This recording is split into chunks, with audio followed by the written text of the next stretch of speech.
DCGB Plus Report!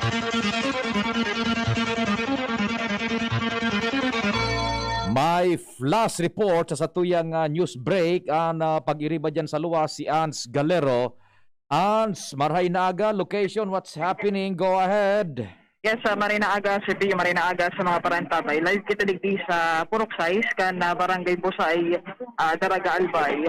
Along the road lang initabi CPU dahilan sa may mga nakuang gadan. Ngunya na pagkaaga digdi sa nasambitan ng lugar ang mga miyembro sa kapulisan. Aramon tangon yan ang inisyal na informasyon sa Kapitan kan Barangay Busay na si Kapitan Ramon Nidua para maaraman taman kung paano ini nangyari and kung ano pa na mga dapat na maaraman kan publiko may kinaaraman ng ikap. Good morning. Sa ibong naninya si Sir Pio sa programang Tingog Kanagwaan. Hello, Kapitan. Marhay na aga tabi. Hello, good morning. Yes, good morning, Kapitan. Si Pio Fernandez tabi ini kan DCGB.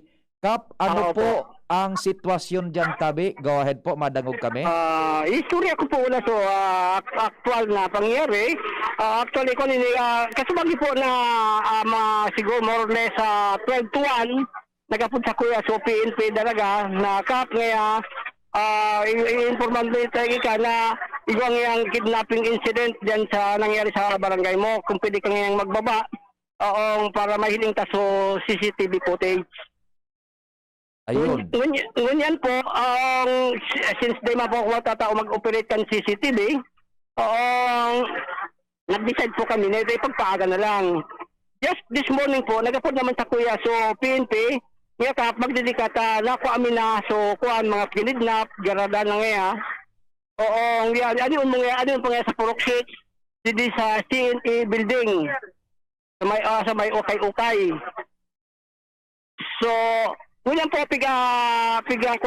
imbestigaran na po ka na mga kwanso ko. Opo. Di ansiste tabi, Kapitan, kasubagong maagahon, mga bandang alas 12, nin matanga, and then pasiring sa alao na nin maagahon. Alao na, opo. Nag-apod sa imo so pulis, na igwanin pinagsasabi. Madali ka ano tabi, nag-apod so pulis, na igwanin kidnapping incident, yan sa imong barangay sa Busay. Ano po? Correct po, sir. Correct. Opo. Pagkatapos kang uminapod sa imo sa pulis, ano po ang ginibobo, Kapitan Tabi? Go ahead po. Nagbaba po ako sa Samuyang Barangay Hall. According sa pulis, ayaon po sinda sa Samuyang Barangay Hall. Ay, opo. And then, pagkatapos sa Barangay Hall, saan po ka mo nagdiretso? Duman lang po nag-kwanta. Dahil may man po na-operate so CCTV kasi may po ito. Dahil man po ako sa tao mag-operate ng CCTV. Sabi nag-request ako. Nag-request niya ako, ipagpaaga na lang po. Ay, opo. Now, ngunyan na pagkaaga, ano po ang nangyari? Madangog tabi kami. Okay, ngunyan na pagkaaga po, nag-apod sa kuya naman so PNP Daraga, ngayon ka, magbaba ka dili sa kuyan, dili sa Purok 6, before Petron. Tanako amin na ngayon so mga bangkay kan kinidnap. Ayun, bangkay kan na aligadong kinagkidnap. Opo. Opo. Ngunyan, iyaong ka po sa lugar tabi, ngunyan, Kapitan? Ano po ako sa scene. Opo. Anong eksaktong lugar po sinakuhaan kan mga bangkay tabi? Ang pinaka-eksaktong lugar po is around ako ngaran po nindo ang Petron. Bago umabot po sa Petron, pasiring sa Kamalig, 50 meters away po. Yan, 50 metros bago umabot sa Petron, kung pasiring sa Kamalig, yaon so mga gadan. Ano po ang pirang gadan po ang nakuha dyan? Tulo po sinda. Ngaranan ko, ano po sa kuya sa mga pangalan. Sige tabi, may pribileyo ka. Sige po. Pinag-pareceive na sa kuya kan PNP. Ang primero po si Helen Garay Advenculas. Sandali pa no, Helen Garay Advenculas. Taga sa tabi yan? Dunsol. Opo. Helen Garay Advincula Dunsol. Oo, taga sa so ikadua po. Pangdua, Karen Averilla de la Rosa. Karen Averilla De la Rosa. De la Rosa. Taga saan ini? Parehas man po, Dunsol. Dunsol, okay. Ikatulo? Xavier Mirasol E. Alim. Javier Mirasol Mirasol E. Alim. Alim. Taga sain po? Tapos po ini yung taga Donsol sa Turon. Okay, sige. Ang tulo po ini, sir, tapos po kandidato para municipal official sa Donsol. Nako, gabos kandidato sa pagka-opisyal munisipyo sa Sorsogon, Donsol. Opo.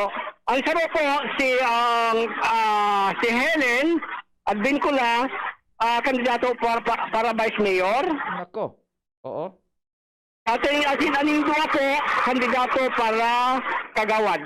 Para kagawad. Okay. Sa ina ko ang espesipikamenteng lugar sa gilid tinampo, sa kwarto, sa po? Sa kwarto po, sa ukay-ukay, kasabay po ng mga ukay-ukay. Nako, sa laog kan ukay-ukayan. Opo. Anong pangaran kan ukay-ukayan tabi, Kapitan? Basta nasa CNA building. CNA building. Okay. Building. Opo. Kan nagpasiring ka mo dyan, ano po ang nahiling mo duman sa mga lawas kan biktima tabi? May dugo or what? Paki-describe. Actually, sir, di pa man, di man kami nakalawag, nakakulo na natin ko yan, kansoko. So, bawal po kayo maglawag duman. So, di ko po na nahiling actualmente so mga gadan. Di pa ni nahiling na, di mo pa physicalmente nahiling sumagadan, solamente araw pa sa nakay ng impormasyon na kaabot sa imo, Kap. Opo. Pulis lang sa nagataw sa kuya kiyang informasyon. Ay, opo, tabi. Ano? So, paano daw iyan na inda ko sa natabi ka po, nigwa ka naman ng naabot anak kong pang impormasyon kung paano iyan dyan. Natatana sa laog kang ukay-ukayan and arog ka na dis oras so sabing kidnapping. Arog po, after information po nung nakaligtas, supposedly apat sinda na kinidnap. Hello? Sige, go ahead po. Nagdadagog ka. Opo. Ang pangapat po kayo ni si Mrs. Amor. Oo. Nakakampo nakadulag. Nakalog sa ililaw na po siya sa ukay-ukayan. Nakadulag po siya. May katahid po ining harong. Nakalaw po sa compound kan harong. Nagpatagad ng tabang. Oo. Ililaog sinang apat duman sa ukay-ukayan, nakadulag ining si Mrs. Amor. Opo, nakalaog duman sa katapat na kuan, nakasat lang mismo na harong, nakaagad kitabang. Duman na nakagad ako dir, and sa madaling sabi, nakagad ning ako dir pa sa otoridad. Duman po sa kuan, sa tagsarilikan harong. Ay, yun. So, Tapos, sa tagsarilikan harong, nag-apod naman ako dir. Oho, sige. Mga katahid. Oho. Actually, ang ako hindi kimisis Lalin Amor, bigla na ako pakutasinda, kaya lang may resistance na duman sa mga residente. Oo. Ano da sa indaw ini harali na grupong ini buda sa insinda kinidnap? Ako din po kay Mrs. Lalin Amor, ang halik po sila sa Donsol, i-invite sila na sabi, gigibuhon ng mga coordinator ni BBM. Mm-hmm. Kaya nag-proceed sila sa dati bagang Mayon Imperial Hotel. Dumalang Mahaw. And then, di man po nagabot na sukuan to mga pwede-expect na general na magkakaoron. Kaya, ilinos na sila, nag-convoy, pasiring po digdi sa muyang lugar. Naku, iyo sana ito so ginamit na sa rahutan na rason. Ngaya, gibuhon ka mong arog ka ni coordinator or leader. Opo. Uy, tapos namahaw sa Mayon Imperial. Yung sunati po, anong pagbagangat ng kaibalang pangarang binyakaan? Mayon Imperial Hotel? Mayon Imperial. Oo. Sunati. Iyo tabi. Pagkatapos nag-convoy, iyo na yan so nangyari. Iyon po siya nangyari. Saro tigpapaluwa sa kuhan, tig-pick up, and then tigdadaradig di sa ukay-ukayan. Ay, naku. Si Saida at tabi itong nag-pick up sa inda kung namid bidanin na tabi kap, over. Actually, according sa mga pulis, kasi bago rin pinag-nadakot na, ipigpusa ka na O naputol tabi Ans, naputol si Kapitan Kap tabi na naputol ano. May nadakop ng kuan na, may nadakop na suspetsado. Nako, napusasan na daangani. May pigigibusan ng sarahutan na coordinator na leader ni BBM ano. O sige, Ans, go ahead Ans. Hello? Kapitan, go ahead tabi naputol tabi kita. Ano po? Kasi bago po, while na ano yung gabo sa mga PNP, may iling pinaluwasin dyan na sakay sa sarong kotse, na accordingly po, ito po si Bicoy Advincula, Nako, ang suspect. nako, si Bicoy Advincula. Opo. Ito sinakay kan mga pulis sa kotse. Opo. Ganyan po, actually, ipigpresentar si ato si Bicoy Advincula doon sa mga nakahiling sa mga testigos. Positive, very positive sinda na ito po, siya po talaga ang nag-kidnap, siya po ang naguguyod doon sa nakadulag na si Mrs. Laline Amor. O yan ang aligasyon, tabi Kapitan. Very positive na itinuro po kan mga witnesses. O kaya pinusasa na kang pulis. Opo. Uy, nako. Sige. Ay, may Bicoy Advincula baga nagbuto ka ng mga nakaagi. So, pamuso baga sa mga kaso ka itong Sa mga expose. Opo. Siya po talaga. O nahiling mo na agad na pinagpusasan ka ng mga pulis, Kapitan Tabe? Opo. Actually, nasa hampangan tapos sinakay na sa mobile, dinala po sa kwan. Siguro dyan sa PNP kwan station. Ano ito, sa hampangan mo, itinuro kan mga witnesses, Tabi, Kapitan? Opo. Mismo. Ako, sus Mario Joseph. O di sige, Tabi, Kapitan. Salamat din maray sa informasyon, Tabi, ha? Salamat din maray, Tabi. Opo, thank you din po. And God bless. Ingat, Tabi. Okay, Ans. Salamat, Kapitan. So, nako. Kapitan na Ramon Duakan, Barangay Busay. Tapos kita na kikik na sa information kitik.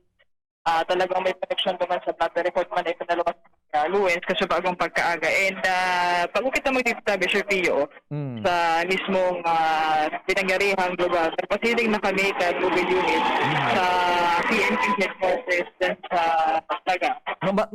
Matinding impormasyon yan, Tabi. Ano exclusive ba, Kapitan?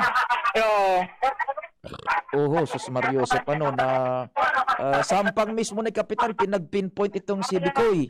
Yes, tapos ito na nga ni Cepillo, beginning po sa blatter report kasi bago, initial blatter report sa PNP headquarters.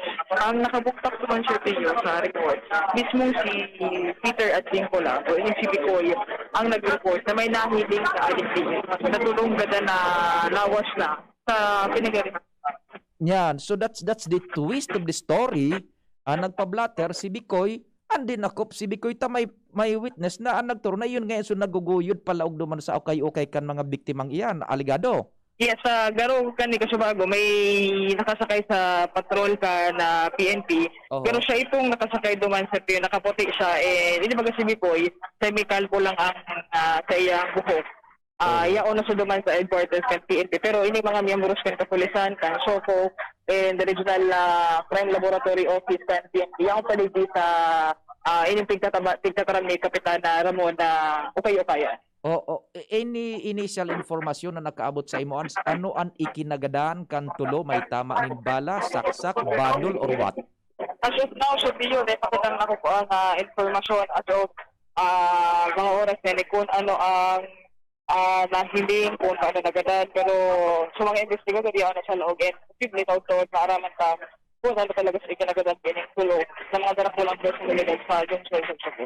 Sige, Tabi, tutukan Tabi, dipisil yan kung sa mga aligasyon na ito, itong ipigbuyagyag ni Kapitan, ano nga sigaran, Kapitan?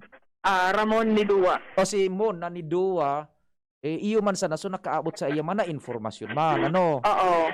Okay, sige sa mga, matinding mga aligasyon. Sige, Tabi. So yan, Sir Pio, inisal tang informasyon digdi sa Barangay Busay, Candaraga Albay, tuloan nako ang gadan sa roan nakadulag o nakaligtas sa nasambitan ng pangyayari. Hay na so nakaligtas si Mrs. Amor ito, ano? Miss Laline Amor, ayaon duman na tabi siya kauron pa kan mga otoridad. So, pa kita pwedeng kumbaga, makiuron sa iya, pig-investigaran pa. Yaon sa area kahurong kan mga investigadores. Yes, tabi siya. Yaon lang ligi sa may gilid ni Kapitan. Oh, yan na ukay-ukayan na yan eh. Bago man nag-abot man sa Petron, right side yan, kapasirin ka sa Kamalig. Yes, so tama-tama ka nandyan sa Pio. Okay, sige. Igo nga ni dyan mga hilera manin. So, mga litsunan ng manok, buda karne, baga, so, pintahan ng karne bago mag-abot yan eh. Pero inutan sa na hindi talaga kang may kag sa palaw pagka sa Pio. Tapos hindi mga tindahan. Yes, okay, copy. Sa tabi si Pio, inisal ng informasyon, mabalik kita pag may update na digdi sa tuyang kinamumugtakan. Kaya pa si Boy, on the spot report, Ans Galerosa na.